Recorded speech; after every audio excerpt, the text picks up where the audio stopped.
na articles of impeachment. Possible daw ba yung deadlock o wala kayong choice but Hindi kami magkapantay pagdating sa bagay na ito. Hindi ito House at Senate kung saan co-equal ang mga ahensyang yan. Sa parte ng impeachment, Korte ang Senado, prosecutor ang Kamara. Wala sa lugar para sa akin ang Kamara na hindi sumunod sa ipinag-uutos ng impeachment court. Hindi ito parang BICAM na kailangan naming mag-agree. Ito'y kautusan galing sa impeachment court na nakatuon sa prosecutor na isa lamang partido sa kaso. Hindi magkapantay ang partido at ang korte. Saan mang kaso, saan mang parte ng mundo. pero hindi daw trabaho, sir, ng Senado bilang impeachment court para questionin kung dumaan sa tamang proseso yung House.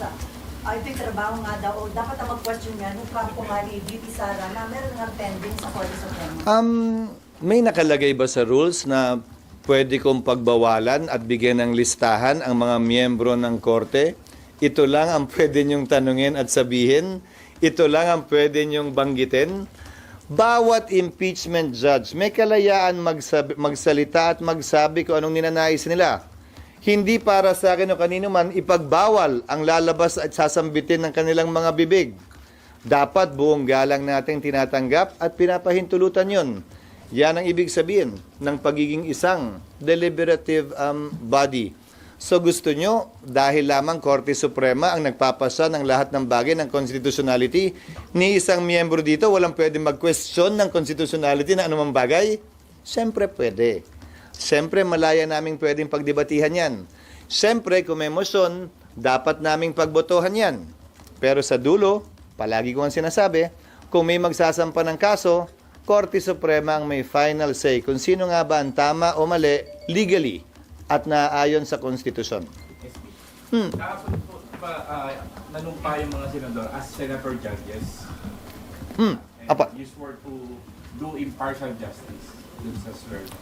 Yung isa po bang huwes po pwedeng siya mag-move na mag-dismiss ng kaso, hindi yung either party? May nakapaloob ba sa rules namin na bawal yun?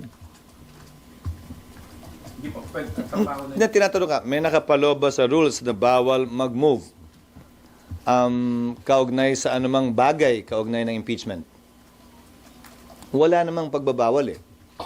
Pero appropriate. Hindi para sa akin husgahan yon dahil kayo naman, yung pumapabor sa nasasakdal, questionin nyo. Yung ayaw sa nasasakdal, walang question? Hindi ba kung karapatan nila maghain ng motion pabor sa nasasakdal, karapatan din ng sino mang ayaw sa nasasakdal, wala akong binabanggit na pangalan, na maghain din ng motion, pero sa dulo, pagbobotohan yon.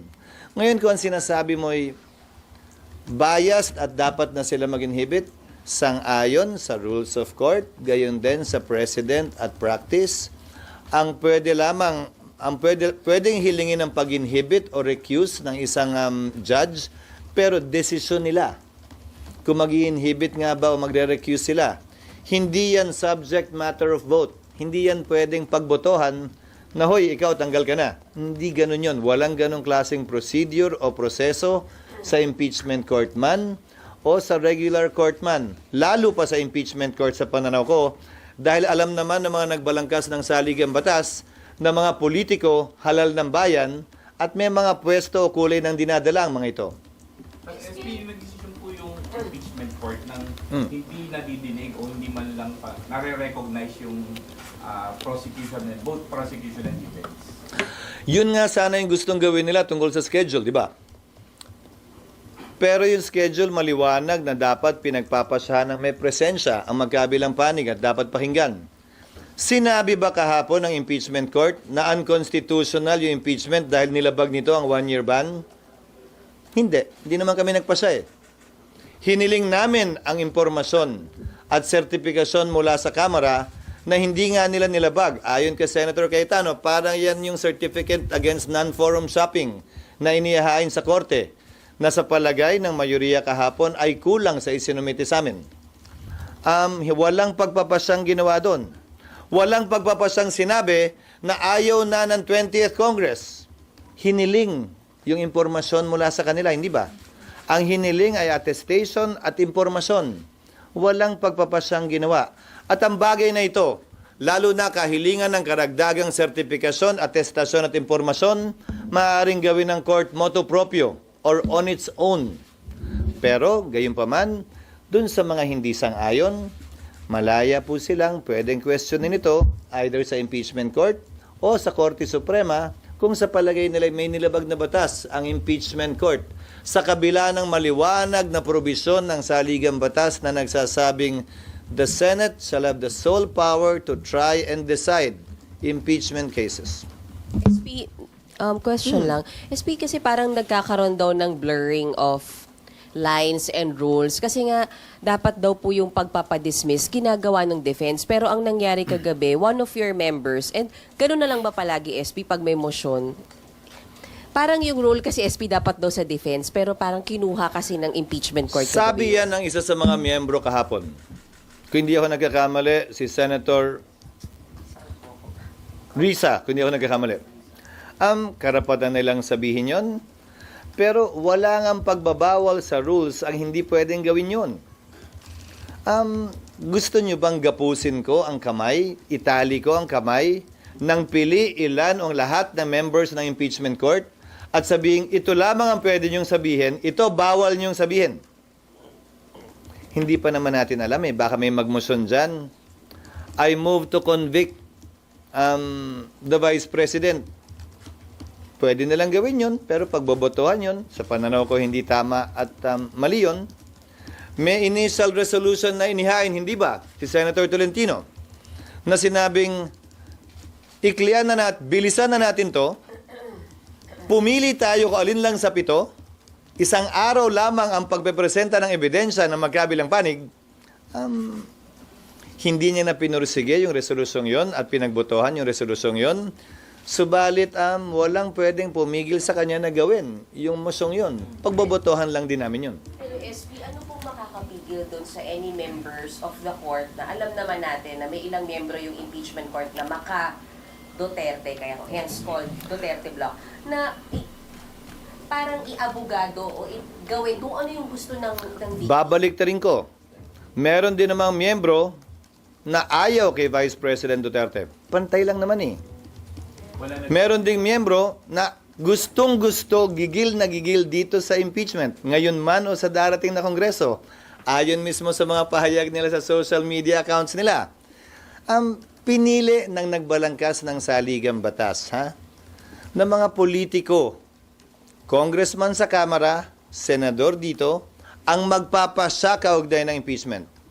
Bahagi yan ng kinikilala nilang magiging sitwasyon nung ginawa nila yan. Dahil nga, ito'y hindi namang kasong kriminal, kung saan ang dulo ay ikukulong ang nasasakdal. Ito'y desisyong politikal, kaugnay sa pagpapanagot kung mananatili ba o aalisin sa pwesto ang isang mataas na opisyal. Hindi involved dito, ang kalayaan ng sinumang opisyal ng pamahalaan. Wala rin kapangyarihan ng impeachment court utusan ang nasasakdal na magbayad, magsole, o magbigay ng anumang halaga. Ang hangganan lamang ng kapangyarihan ng impeachment court, kaya nga siguro binigay sa mga politikal na mga individual, ay pagtatanggal o pag-alis sa pwesto ng ilang mga halal at appointed na opisyal sa konstitusyon na matataas. Sir? Yung mamayang session po, yung mamayang session po, may pag-uusapan pa bang anything about impeachment? For example, yung expedited calendar ni Senator Tol kasi wala kahapon. Pinag-usapan na yung kahapon. Binanggit ko na rin kanina. Hindi niya na pinursige yon at isinantabi na yon. Dahil, ibabalik ko sa iyo, pipili daw kami ayon sa kanyang motion ng 1 o 2 lamang sa 7. May kapangyarihan ba kaming gawin yon? Nang hindi namin tinatanong yung prosecution? Meron po. Wala. Sa palagay ko'y wala. Isang araw lang daw ang presentasyon ng ebidensya, finish or not finish, pass your paper. May provision ba ang saligang batas na dapat madaliin ang presentasyon ng ebidensya, finish or not finish nga? Wala rin naman. Pero kahapon isinangtabi na yun. Pero yung mga ganong uri ng kahilingan, malayang pwedeng gawin yun ng sino mang senator judge. Sa dulo, kung ipupursige niya at may nag-o-object, pagbobotohan palagi yun. SP, Hannah po from BNC.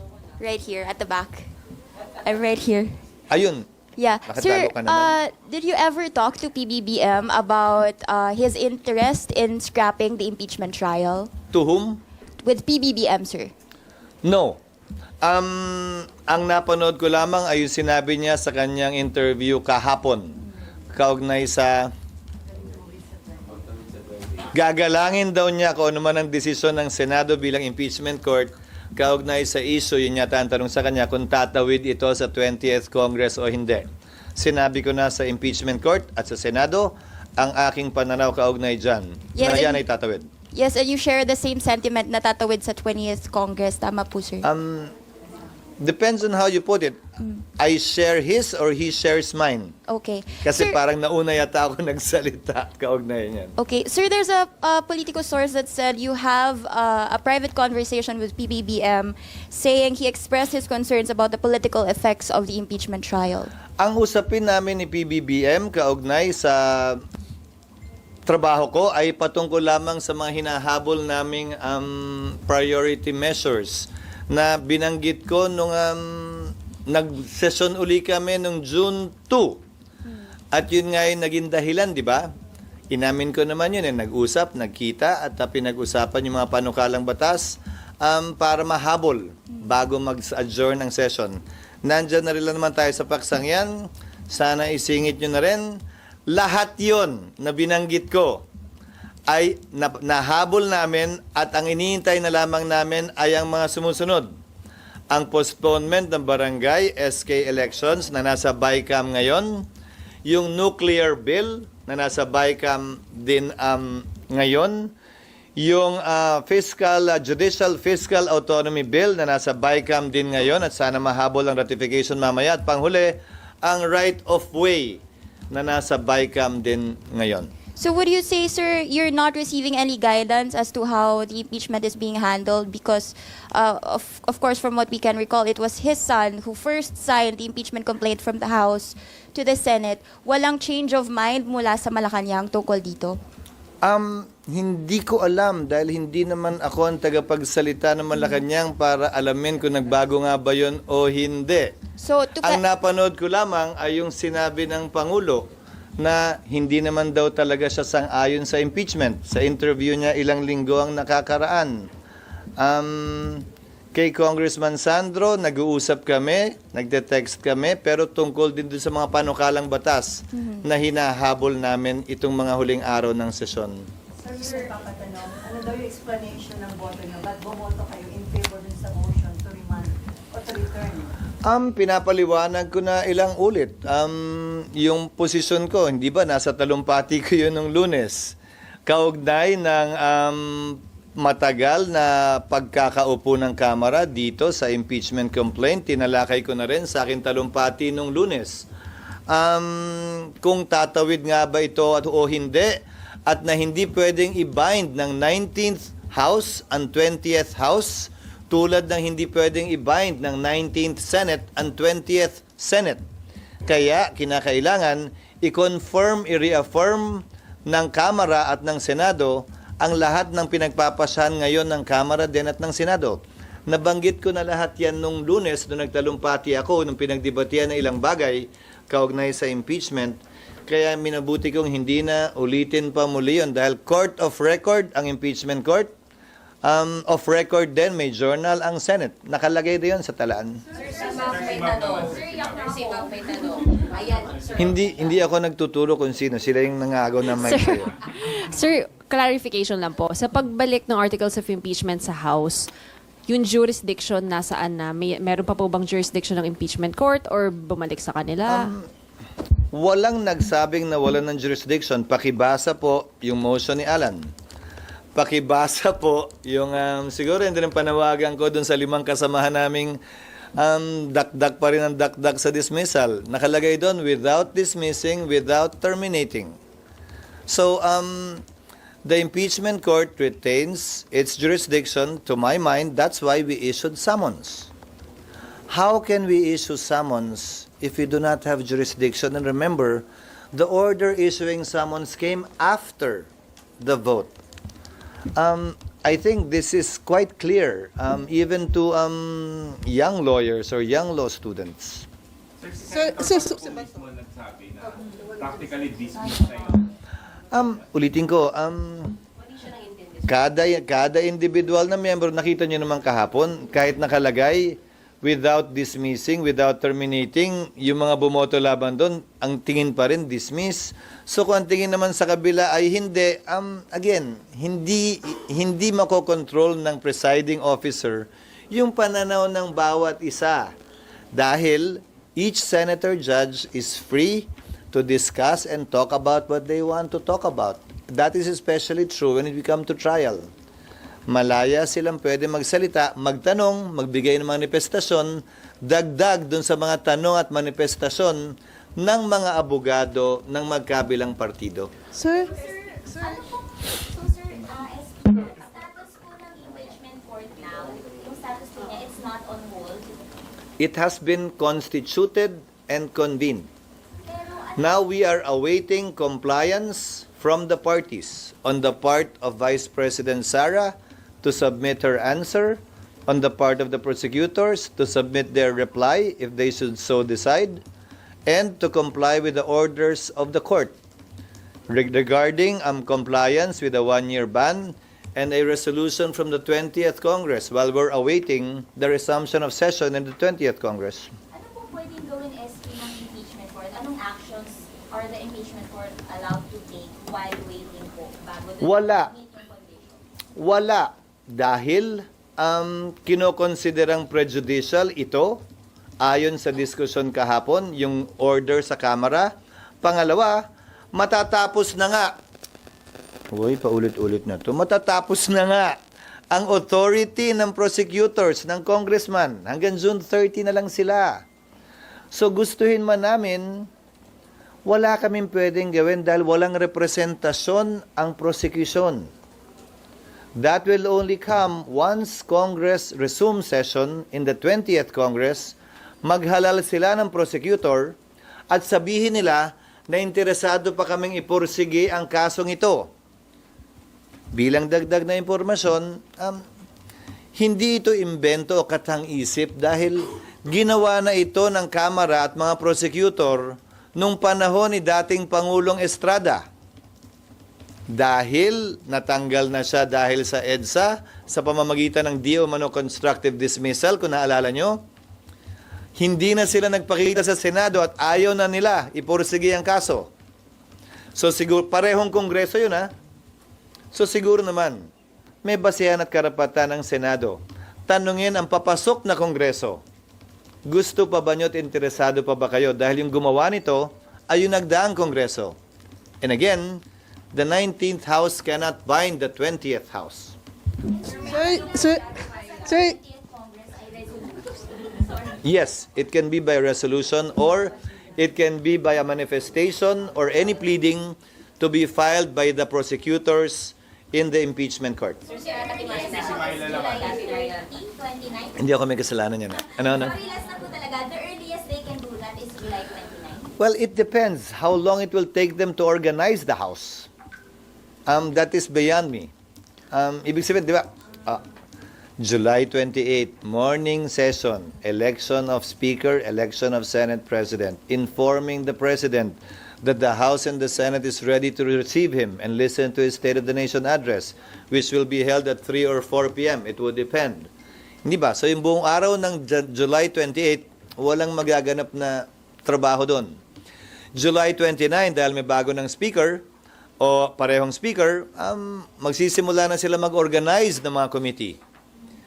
Kabilang na ron ang paghalal ng mga Deputy Speaker, Majority Floor Leader, Chairman ng mga komite, kabilang ang Chairman ng Justice Committee.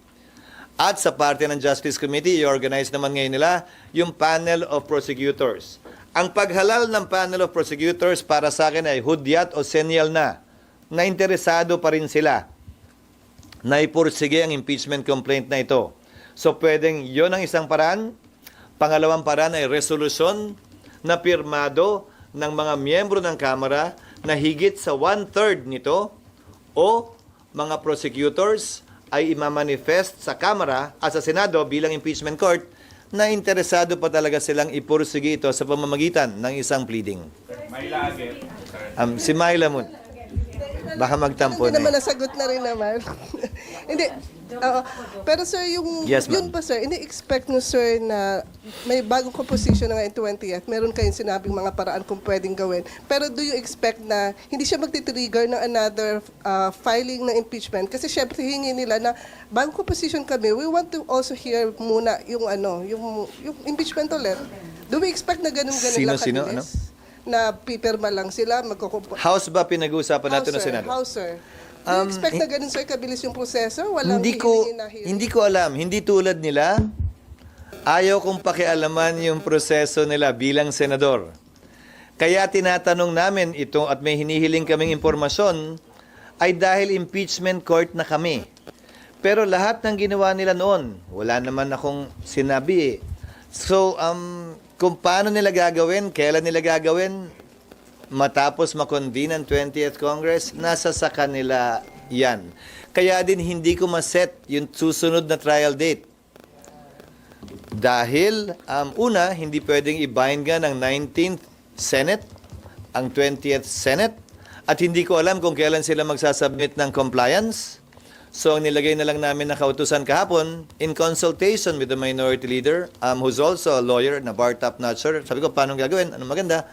Sabi niya, to a date to be set by the presiding officer kasi hindi pa naman talaga namin alam kung anong mangyayari sa 20th Congress. Pero last follow-up lang, sir. Yes, ma'am. Sa order niyo, sir, parang lumalabas na stand na, sir, ng impeachment court na talagang since 18 yung bumoto doon, na talagang pwedeng tumawid, nire-recognize dapat ng 20th Congress yung impeachment. Iyon ang posisyon ko, oo. Hindi, the fact, sir, na majority na sir yung bumuo, ibig sabihin, stand na, sir, ng buong court. Ulitin ko, kaya ko lamang magsalita para sa aking sarili at bilang presiding officer. Iyon ang posisyon ko, iyon ang epekto nun sa pananaw ko. At ayon mismo sa ilang mga batikang abogado, kabilang na si, kung hindi ako nagkakamali, Justice at Concom Delegate Ascuna, iyon ang nakikita niyang epekto din nun. Pero ulitin ko, ito ang pananaw namin. Maraming mga papasok pa lamang ng 20th Congress na iba't iba ang pananaw. Papakinggan namin sila pagdating ng resumption ng sesyon sa 20th Congress. So SP, magko-convene lang ang impeachment court. Yung pagko-convene ulit ng impeachment court, magdedepende sa Kamara. Pag nagsumite ng compliance, oo. Maliban na lang. Kung sa 20th Congress, mag-convene ang impeachment court, bawiin itong ginawa ng impeachment court na ito, mag-set ng trial date, at gawin ang ibang bagay na gusto nilang gawin. Kaya ginawang presiding officer will set. Kasi kung isa-set lang naman yung date matapos nilang magsumite ng compliance, hindi na kailangan mag-convene at mag-robe. Presiding officer na lang, based on consultation, iset yung date. Kasi wala namang gagawin eh. Wala nang change costume, di ba? Isa-set na lang dapat ng presiding officer. Yun yung logic sa likod ng ang presiding officer ang magse-set. So, yung update lang dun sa compliance na binabanggit mo, kung nai-serve na ba at tinanggap namin office ni VP Sara yung... Alam ko, inutusan ko na ang Sergeant at Arms na i-serve personally yung dalawang order na yan kay Vice President Sara bilang nasasakdal at sa House Prosecutors bilang prosecutors at gayon din sa Kamara para pagbigay alam sa kanila na wala nang mangyayaring presentasyon mamayang hapon. We sent an advanced email copy last night, a little past midnight, but it'll be served personally on them this morning. Sir, so paano mamaya? Puro scenic adjournment, graduation na lang mamaya? Mamaya, valedictory ng mga miyembro. Dapat nga, kahapon yon dahil ngayon dapat yung impeachment, hindi ba? Kaya in-schedule ko kahapon, nasa agenda yon. At saka yung mga bicameral conference committee reports na sana makahabol pa. As they come, we will ratify them in between the valedictory speeches of the graduating and finishing senators.